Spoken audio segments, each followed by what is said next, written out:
ভাই বোনেরা, এই মুহূর্তে আপনাদের সাথে বক্তব্য রাখবেন ঢাকা বিশ্ববিদ্যালয়ে মেধাবী সাবেক শিক্ষার্থী সফল ছাত্র নেতা উত্তরবঙ্গের বিপ্লবী, যার বিপ্লবের কণ্ঠে ঢাকা বিশ্ববিদ্যালয়ের মধ্যে আমরা প্রস্তাবাদ আন্দোলন সফল করেছিলাম, যার এই বিপ্লবের স্লোগানে ডেকেছিল ঢাকা বিশ্ববিদ্যালয়ের রাজপথ সহ গোটা বাংলাদেশ।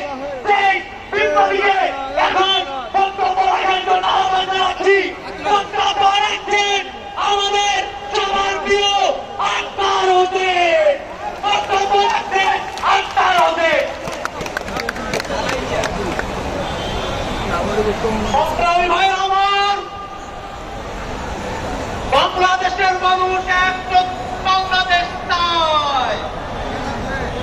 বাংলাদেশের মানুষ দুবাইয়ের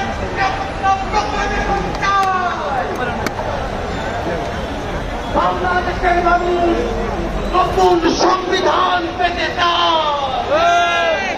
বাংলাদেশের মানুষ সংস্কার চায়। ভাইরা আমার, বৈষম্য বিরোধী ছাত্র আন্দোলন যখন দুবাইয়ের প্রোক্লেমেশন নিয়ে রাজপথে জমায়েত করার ঘোষণা দিয়েছেন, আমরা দেখেছি সরকারের পক্ষ থেকে উদ্যোগ নিয়ে সকল রাজনৈতিক পক্ষকে সাথে নিয়ে সরকার জুলাইয়ের ঘোষণাপত্র পাঠ করার সিদ্ধান্ত গ্রহণ করেছে। সরকারের এই সিদ্ধান্ত বৈষম্য বিরোধী ছাত্র আন্দোলনের এক অন্যতম বিজয়। আমরা সরকারের কাছে দাবি জানাতে চাই, অবিলম্বে জানুয়ারি মাসের 15 তারিখের মধ্যে জুলাইয়ের প্রোক্লেমেশন ঘোষণা করতে হবে। বাংলাদেশের মানুষ এক নতুন সংবিধান প্রত্যাশা করে। আমাদেরকে বলা হয় নতুন সংবিধান করবে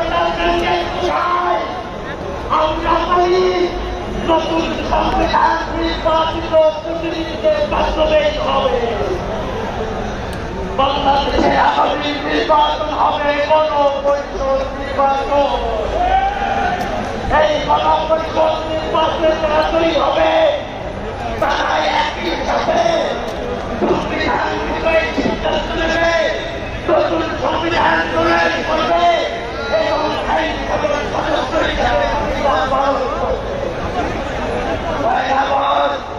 বাংলাদেশের মানুষের যে চাওয়াগুলো আছে বিচারের